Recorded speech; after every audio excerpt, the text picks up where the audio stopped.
శక్తివంతులు తాతగారు మీ కాలు ముక్తాను నాకు ఇచ్చేయండి తాతగారు.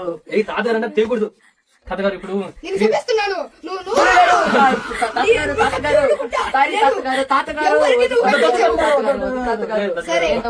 అమావాస్య లోపల మీ శాపం తేలిపోతుంది. ఒకసారి చూస్తాను నాకు ఒకసారి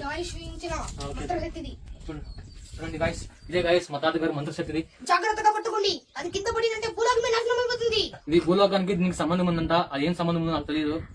ఓకే తాతగారు తీసుకోండి తాతగారు. ఓకే ఓకే తాతగారు ఇదేం తాతగారు?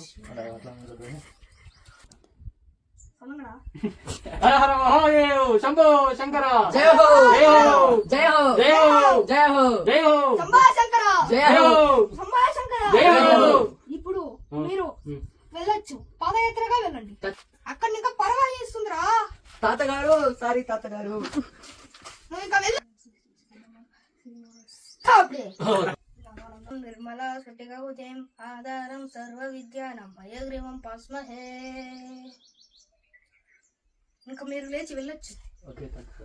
మళ్ళీ ఎప్పుడు రమ్మని? ఎప్పుడు రమ్మంటారు తాతగారు? 3వ తేదీ 6వ నెల లాస్ట్ డిసెంబర్ లో రండి. మీకు ఎలా తాతగారు తెలుసు? ఇక్కడ డిసెంబర్ వచ్చేసి 12వ నెల తాతగారు, 6వ నెల తాతగారు. 6వ నెల పుడుతుందిరా, అది మాయాజాలం చేస్తున్నా సృష్టికారం.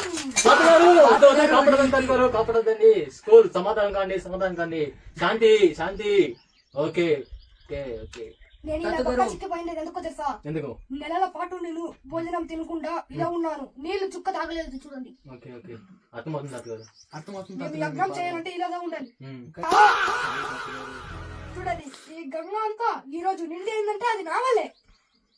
మీదే తాతగారు గంగంతా ఎండిపోయింది కదా తాతగారు.